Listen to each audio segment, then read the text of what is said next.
they are trying to steal the election. And by the they, I mean the government. By the government, I mean Donald Trump. And I know people watch a lot of movies, and the way in which an election can be affected and quote-unquote stolen is not like it happens in Scandal, folks, okay? I'm not talking about changing people's votes in the machine. I've seen the people in my mentions. Y'all get off the internet, okay?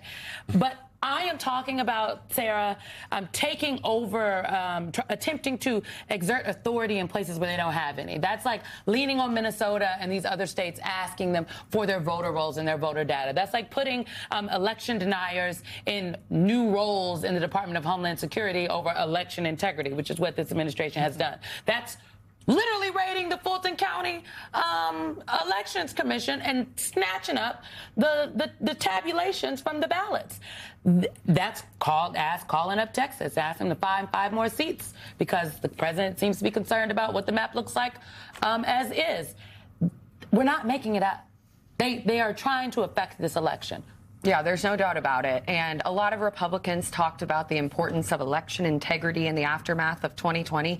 And yet they're not speaking out about Trump wanting to nationalize our elections. They're not speaking out about this Fulton County raid where the FBI took the original copies of these voter rolls. They took 700 boxes worth of evidence, and they were permitted to take copies of the original documents. But they took the original documents. You know how terrifying that is? I sound like I have a tinfoil hat on. But they could alter with that evidence. They could destroy evidence because they didn't follow the proper protocol. And so now you're getting into actual threatening of election integrity, in my opinion. But also, let's just set the scene that it is insane. We are sitting here at this table today, 6 years later after the 2020 election, still talking about this election because Donald Trump can't accept the fact that he lost fair and square to Joe Biden, someone he perceived as weak. And so he's still embarrassed and living in this fantasy land. And now we're spending millions of taxpayer dollars all to appease him. But guess what? He took his lawsuits to court more than 60 times and they all failed. Why?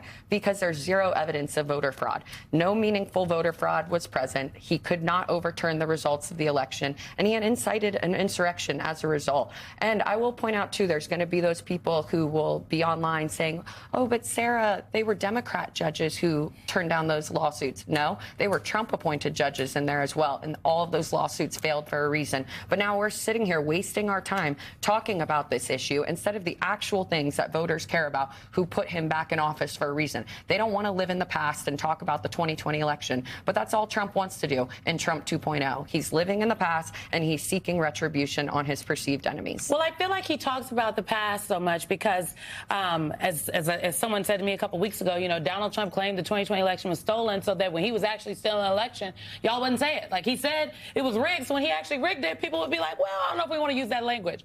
I feel like he's given us a very clear roadmap of what he's trying to do, Michael Feinberg, and he's like layering all these conspiracy theories with it, like, and his map of what he supposedly won keeps changing. Take a listen to the President of the United States on Dan Bongino's podcast talking about a state he did not win 3 times. Now, Minnesota, if they allowed us to do the job, it's a mess. There's something in the water up there, and I love the state. I won the state 3 times, but I got no credit for it. I won that state 3 times, but it's a rigged state, really rigged badly. No, he actually lost Minnesota by less than 5% the last time. He's never won Minnesota. Sarah, what day did you resign? I resigned on January 6, 2021. So you were there for 2 months after the 2020 election. Yes. As you've mapped this out in your head, who inside of this White House is actively speaking up saying, no, Mr. President, you didn't lose Minnesota, or is actively trying to stop him from attempts to nationalize the elections? I think all those folks who were telling him that when I was there in the first administration are all gone. You have him now surrounded by sycophants who are feeding into these conspiracy theories and doing whatever he wants, as evidenced by his Attorney General, Pam Bondi, sending the letter to the Minnesota lawmakers telling them, we'll remove ICE from your state, but only if you hand over your voter rolls. That is absolutely insane, and it just shows that there is zero independence between the DOJ and the White House, and that she's carrying out his marching orders. And I don't think you have really many people in the White House now who are willing to push back on Trump and tell him, sir, you lost the 2020 election. Let's drop this and move on. You also have Tulsi Gabbard, who is now involved with all of this.